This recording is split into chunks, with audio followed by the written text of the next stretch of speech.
Welcome into Atlanta Falcons Today. I am Tom Downey, and today's show is all about trade targets. The always too early in the calendar NFL trade deadline is roughly 3 weeks away, depending on when exactly you watch today's video.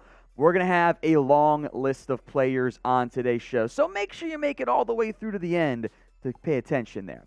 Now, before we get going, the Falcons already made one trade, Deion Jones. We broke that down for you guys here. And we are 150 subs away from 8,000 subscribers. Help us get there on this video. I know for a fact at least 150 of you are watching today's show, are a diehard Falcons fan, and aren't subscribed to us here. Get that changed. Hit that big red button right now. All right, our first trade target here is Chase Claypool, the Steelers wide receiver. As if you have been under Pittsburgh this year, not very good. Claypool's a former second-round pick out of Notre Dame, offers you a bigger body, can do some slot stuff for you. I think is a better player than Bryan Edwards is. Has had flashes throughout his NFL career. Although I will make note this year, maybe not quite the same impact, and I know it has not been the same impact. Maybe we can blame the quarterback change. You could get Mitchell Trubisky for several games. Claypool brings you fun size, high-end athletic ability. The idea of pairing, at least for the short term, Chase Claypool, Kyle Pitts, and Drake London together is intriguing. London, Claypool on the outside. Olamide Zaccheaus can still be your slot receiver. Kaderil Hodge, not someone you want playing big reps. Look, Bryan Edwards was a fine trade. He's not nearly as talented as Chase Claypool is. Now, what you're also missing from this offense, I think, as good as Drake London is downfield, is a true dynamic burner. And Nelson Agholor does fit that mold quite well. That is the Patriots wide receiver. Unlike Chase Claypool, who's super cheap, you're talking almost the vet min this year and next year, combined less than $2 million owed to Claypool, depending on when you trade for him. Agholor is much more expensive. He flashed a lot in 2020. That was a redemption year in every sense of the word for Nelson Agholor. Now, last year for New England, he didn't do very much. Kind of fell out of favor behind Kendrick Bourne. Then the Patriots draft Tyquan Thornton. This year, Agholor has been up and down, right? 14 catches, 225 yards.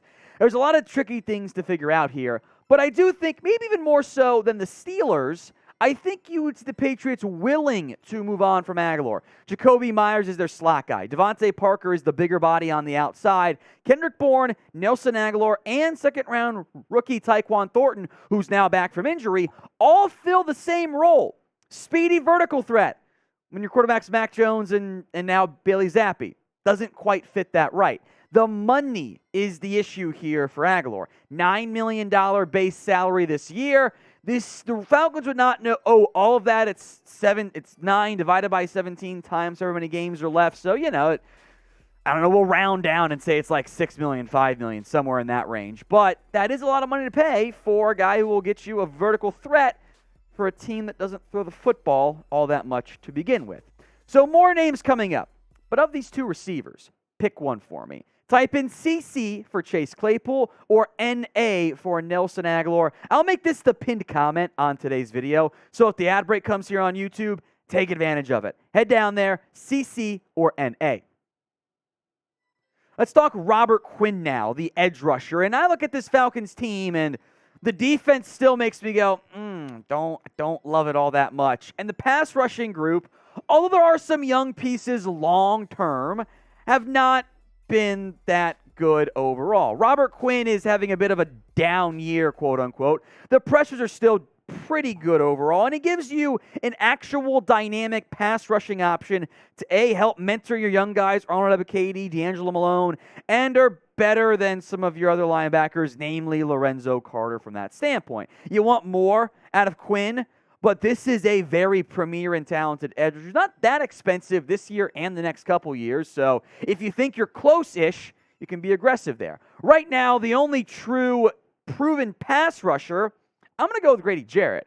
He's got 3.5 sacks this year, pretty damn good for an interior pass rusher, but this Falcons team is not getting home. They have 8 sacks total this year.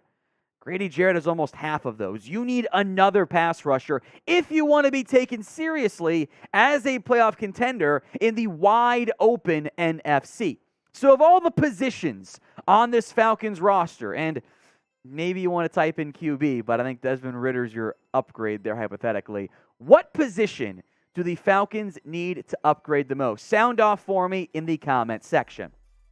Speaking of upgrades, upgrade your hoodie gear as we get closer to the colder parts of the calendar. It is spooky season here, and I love the Falcons hoodies that are on sale. Get one today. Chatsports.com/ATL hoodie.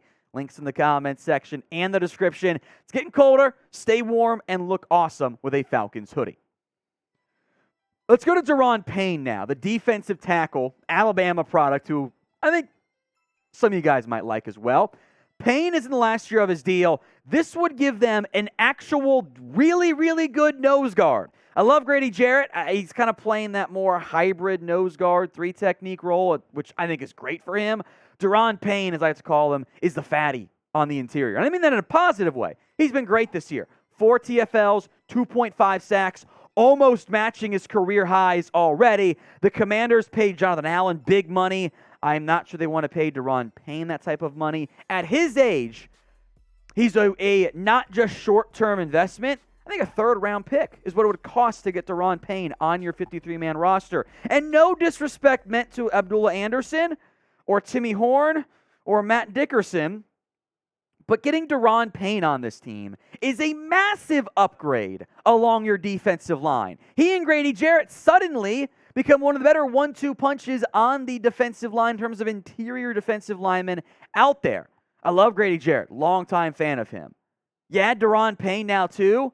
That's been that other defense lineman you've been searching for years when you spend picks on guys like Dejon Sennett, on Marlon Davidson, who's on IR. That player, don't spend the third-round pick again. Just get the good one and pay him right now. So of your two options of the defensive studs here, another name coming up in a minute here, which player would you rather have on your roster? RQ for Robert Quinn or DP for Duron Payne? Pick a player for me in the comments section. The final name in a not great cornerback trade market that I've seen out there, Sidney Jones, who I actually thought played quite well last year for the Seahawks. Has not had much of a chance to play this year as Seattle's thrown other picks and other investments at the position. The Falcons have, as I've said before, both on this show and on our NFL Daily channel, I think still one of the most, if not the overall most, underrated player in the NFL. That's A.J. Terrell, dude's a stud. Casey Hayward is a good veteran piece for you. D. Alford's actually been a nice little surprise so far, but Isaiah Oliver's on IR. You haven't seen that much of Darren Hall to begin with, although I think he's been decent in a very small sample size. I think you want another corner. And Sidney Jones is young enough to still be a piece for you. You can mix and match who you play at nickel on the outside. Hayward has some experience as a nickel in the past. Jones, I think, would be affordable for a Seahawks team that does not need him right now. And he showed promise last year. Look, he's been dealt around a lot in his NFL career. I know that's not ideal, but I think Sidney Jones I'm looking for another corner, that's the guy that makes sense to me.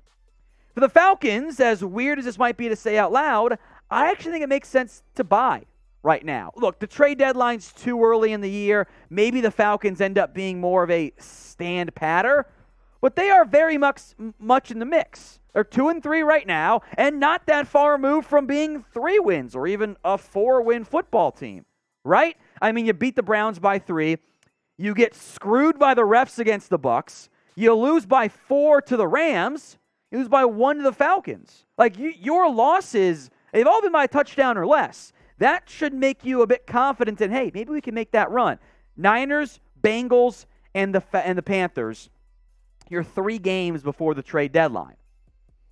You can win 2 of those. All of a sudden, you're right there at 4-4.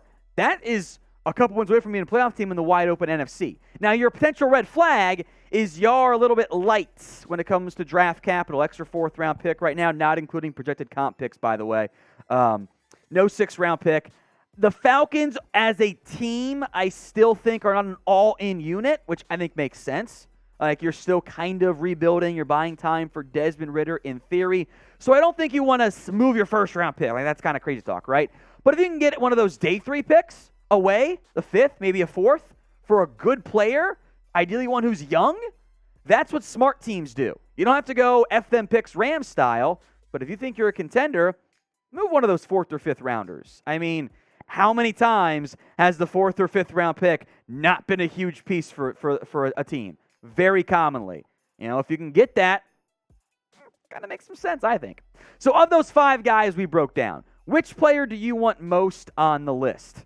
Head down to the comment section and let me know which player you would love to add to the Atlanta Falcons. Just let me know in the comment section. It was Nelson Agholor.